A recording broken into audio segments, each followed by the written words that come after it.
دوسری عورت سے کانٹیکٹ رکھے، کنواری لڑکی پرائے مرد سے کانٹیکٹ رکھے، یہ گناہ ہے، گناہ ہے، گناہ ہے۔ والذین هم لفروجہم حافظون الا علی ازواجہم او ما ملکت ایمانہم فإنہم غیر ملومین فمن ابتغى وراء ذلك فأولئک هم العادون۔ جو لوگ بیوی اور باندی کو چھوڑ کر غلط چکر میں پڑیں گے وہ لوگ شریعت کی بارڈر کو کراس کرنے والے لوگ ہیں، حرام میں پڑنے والے لوگ۔ مسلمان نوجوانوں، مسلمان دینی بھائیوں، مسلمان بیٹیوں، بہنوں، ماؤں، اس وقت پر یہ زنا سے اپنے سماج کو پاک کرنے کی بہت ضرورت ہے، بہت ضرورت ہے، بہت ضرورت ہے۔ یہ حدیث ہے، حدیث۔ آنکھ زنا کرتی ہے، پرائی عورت کو دیکھنا آنکھ کا زنا۔ کان زنا کرتا ہے، پرائی عورت کی بات سننا کان زنا۔ زبان زنا کرتی ہے، پرائی عورت سے بات کرنا زبان کا زنا۔ ہاتھ زنا کرتے ہیں، پرائی عورت کو خط لکھنا اور اب ہے چیٹنگ کرنا، یہ زنا ہے، زنا، پرائی عورت سے چیٹ کرنا۔ پیر زنا کرتے ہیں، پرائی عورت کی طرف چل کے جانا یا بائک کے اوپر جو ہے جانا، یہ پیر کا زنا ہے۔ تو حضرت حسن بصری رحمت اللہ علیہ نے نصیحت فرمائی، اے بصرہ والو، اگر کسی کے گھر میں پرائی عورت ہے اس کو چھوڑ دو اور توبہ کرو۔ یہ دوسری نصیحت میری۔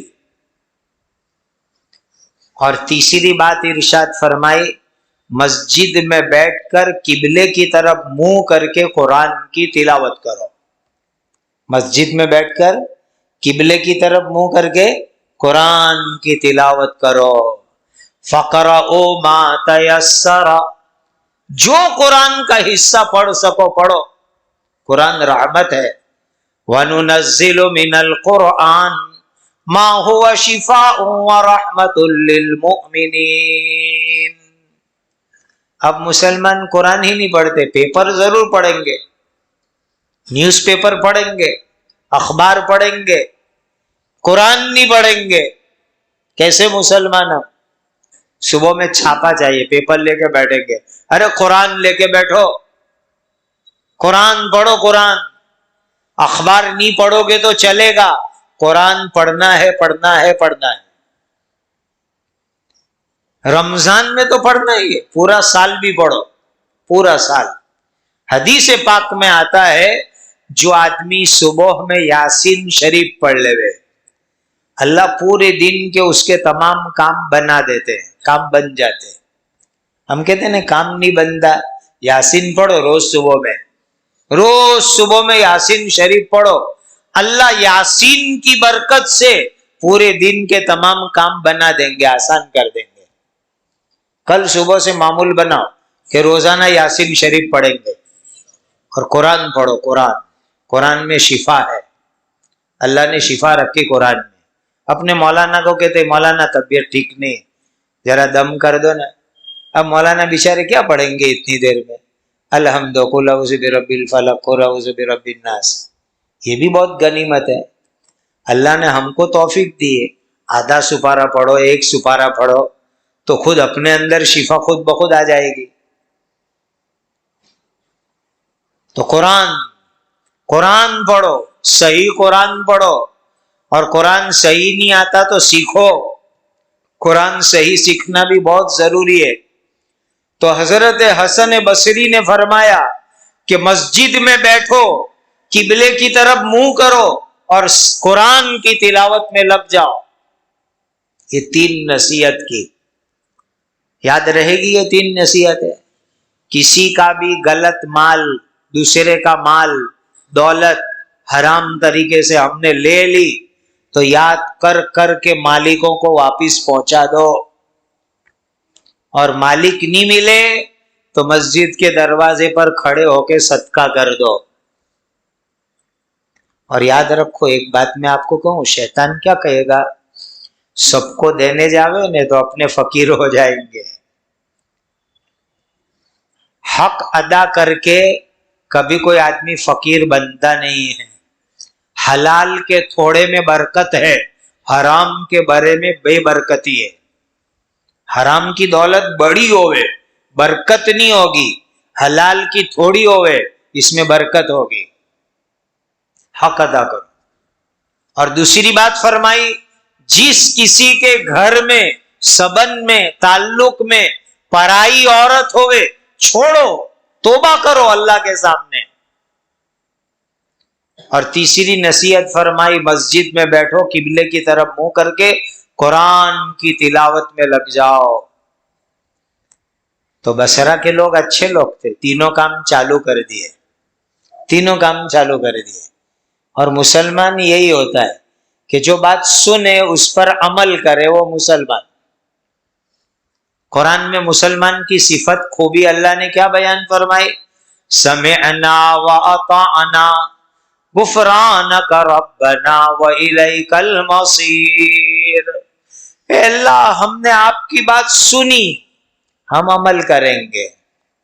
عمل چالو، سنے عمل کرے، وہ مسلمان. اور وہ بنو اسرائیل تھے نا جن پر اللہ کا عذاب آیا، فتین قوم، ان کی بات بھی اللہ نے قرآن میں نقل کی، سمعنا وعصینا، ہم نے سنا لیکن عمل نہیں کریں گے.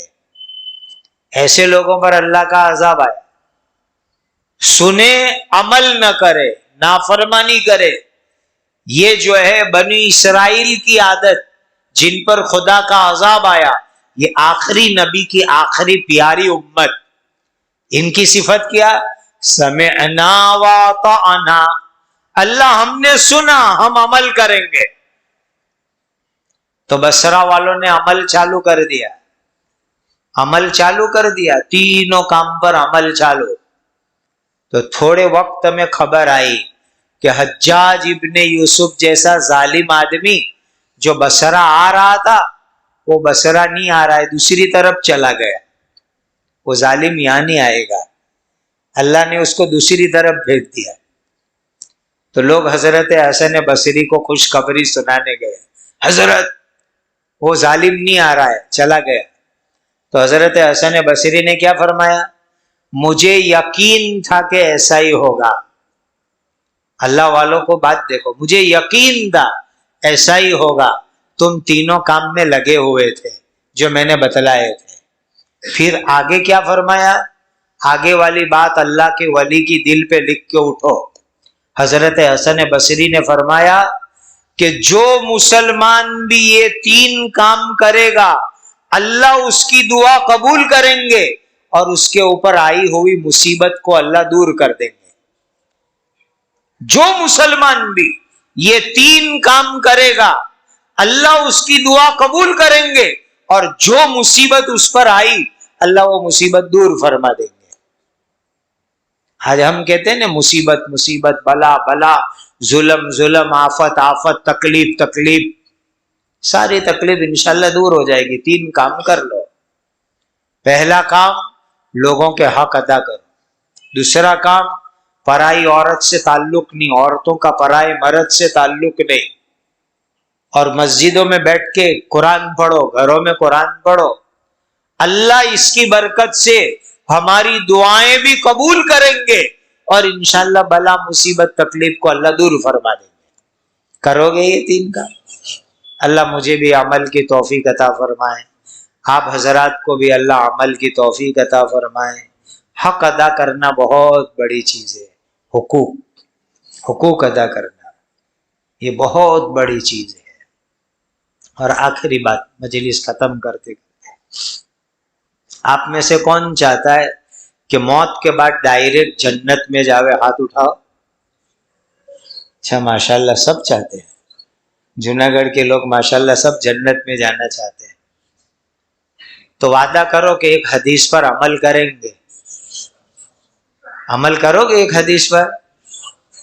حدیث پاک میں آتا ہے کہ جو آدمی دھیان سے سنو، بہت چھوٹا سا کام کرنا ہے، بڑا کام نہیں، چھوٹا سا کام، جو آدمی ہر فرض نماز کے بعد، جو آدمی ہر فرض نماز کے بعد ایک مرتبہ آیت الکرسی پڑھے، اللہ مرنے کے بعد اس کو ڈائریکٹ جنت میں بھیج دیں گے۔ حدیث سمجھ میں آ گئی؟ ہر فرض نماز کے بعد جو آدمی ایک مرتبہ آیت الکرسی پڑھ لے وے، اللہ تعالیٰ مرنے کے بعد اس کو ڈائریکٹ جنت میں بھیج دیں گے۔ اور علماء کے فائدے کے لیے بتلاؤں، امام نیموی رحمت اللہ علیہ نے آثار السنن میں اس حدیث کی سند کو صحیح قرار دیا ہے۔ اسی لیے عمل شروع کرو، ہر فرض نماز کے بعد کیا پڑھو گے؟ آیت الکرسی۔ ایسے نیچے بیٹھے ہوں گے لیکن آیت الکرسی پڑھیں گے۔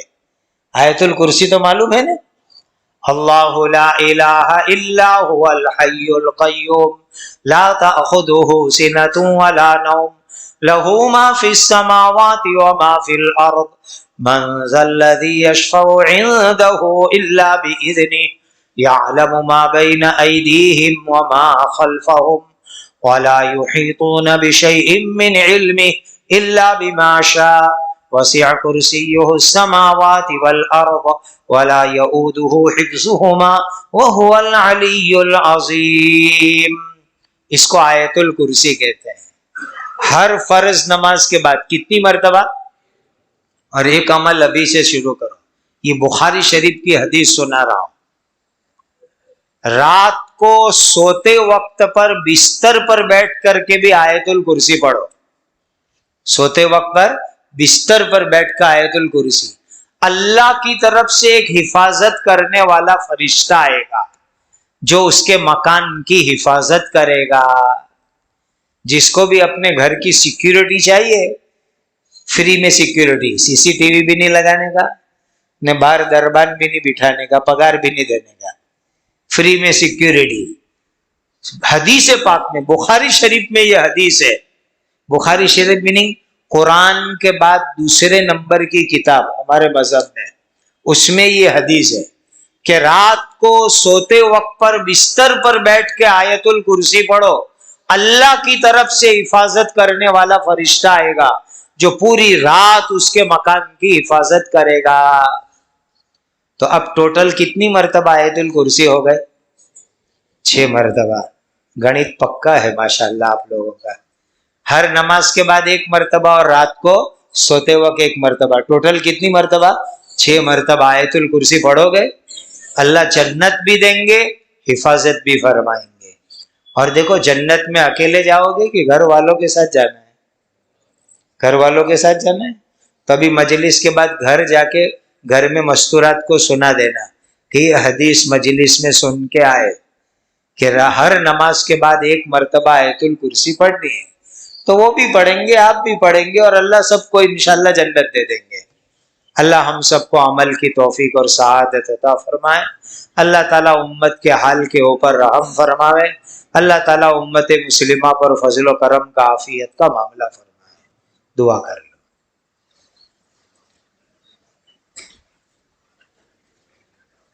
بھائی دعا کا طریقہ سیکھ لو، کیسے دعا کرنی ہے۔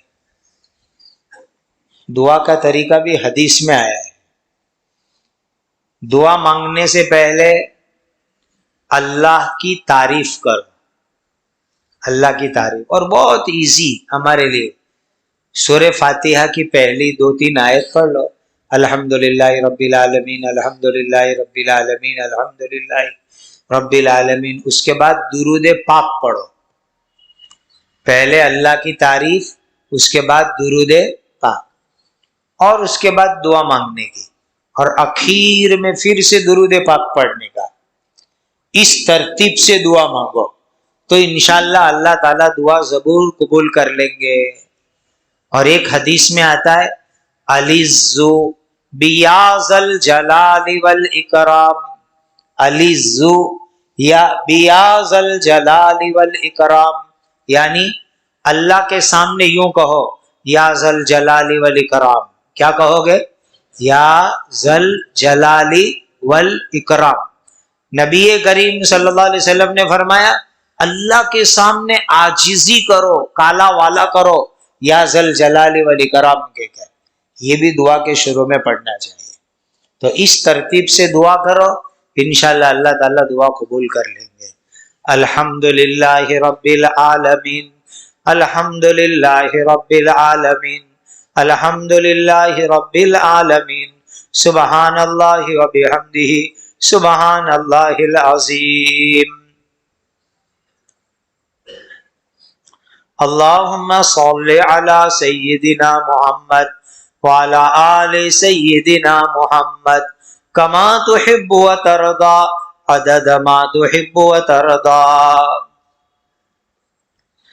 جزا اللہ عنا سیدنا محمدا صلی اللہ علیہ وسلم بما ہوا اہلہ یا ذا الجلال والاکرام، یا ذا الجلال والاکرام، یا ذا الجلال والاکرام، یا ارحم الراحمین، یا ارحم الراحمین، یا ارحم الراحمین۔ ربنا آتنا فی الدنیا حسنہ وفی الآخرۃ حسنہ وقنا عذاب النار۔ ربنا ظلمنا انفسنا وان لم تغفر لنا وترحمنا لنکونن من الخاسرین۔ لا الہ الا انت سبحانک انی کنت من الظالمین۔ اے اللہ ہمارے گناہوں کو معاف فرما، اللہ ہمارے گناہوں کو معاف فرما، اللہ ہمارے گناہوں کو معاف فرما، پوری دنیا کے ایمان والوں کو معاف فرما۔ ہم یقیناً بڑے پاپی ہیں، بڑے مجرم ہیں، بڑے گنہگار ہیں، اور آپ بہت بڑے معاف کرنے والے ہیں۔ اے اللہ ہماری مغفرت فرماؤ، ہماری مغفرت فرماؤ، ہماری مغفرت فرماؤ، ہمارے ماں باپ کی مغفرت فرماؤ، ہمارے بیوی بچوں کی مغفرت فرماؤ، ہمارے بھائی بہنوں کی مغفرت فرماؤ۔